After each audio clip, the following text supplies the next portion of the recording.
ഇന്നത്തെ എപ്പിസോഡിൽ മനുവിൻ്റെയും അലീനയുടെയും കുറച്ച് റൊമാൻറ്റിക് സീൻസ് ഉണ്ടായിരുന്നു. ബാലചന്ദ്രൻ്റെ വീട്ടിലെത്തിയപ്പോൾ മനു അലീനയുടെ കൈ പിടിച്ചുകൊണ്ട് വീട്ടിനകത്തേക്ക് കയറി വരികയാണ്.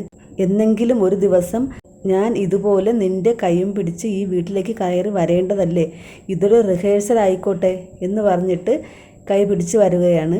നല്ലൊരു കാഴ്ചയായിരുന്നു അത്. പ്രേക്ഷകർക്കെല്ലാം ഇഷ്ടപ്പെട്ടു. ബാക്ക്ഗ്രൗണ്ട് മ്യൂസിക്കും കൂടി ആയപ്പോൾ നല്ല രസമുണ്ടായിരുന്നു.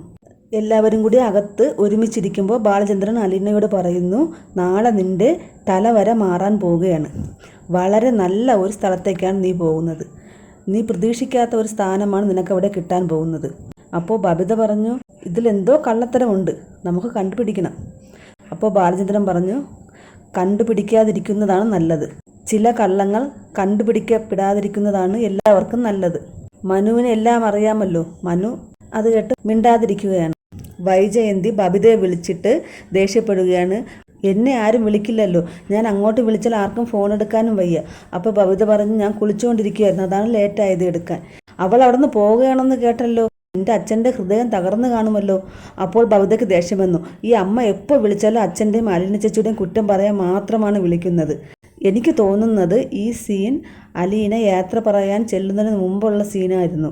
എഡിറ്റർക്ക് തെറ്റുപറ്റിയതാണെന്ന് തോന്നുന്നു. ഇത് നേരത്തെ കാണിക്കേണ്ടിയിരുന്ന സീനാണ്.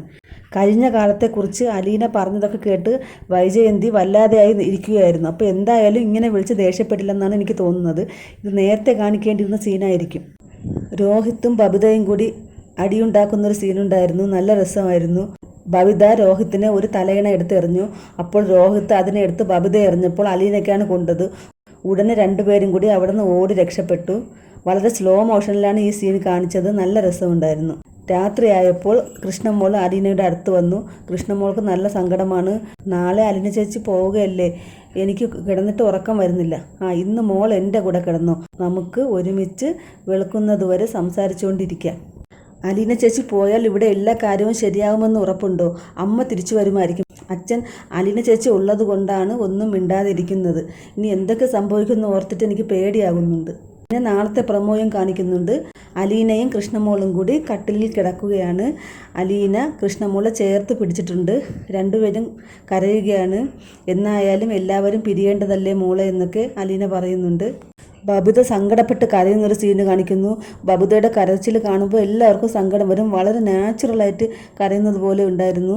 പിന്നെ രാവിലെ ബ്രേക്ക്ഫാസ്റ്റ് ഉണ്ടാക്കുമ്പോൾ കൃഷ്ണമോൾ പറയുന്നു, ഇന്ന് അലീന ചേച്ചി ഒന്നും ചെയ്യണ്ട, ഇന്ന് ഞാനും ബബിത ചേച്ചിയും കൂടി കുക്ക് ചെയ്യാം.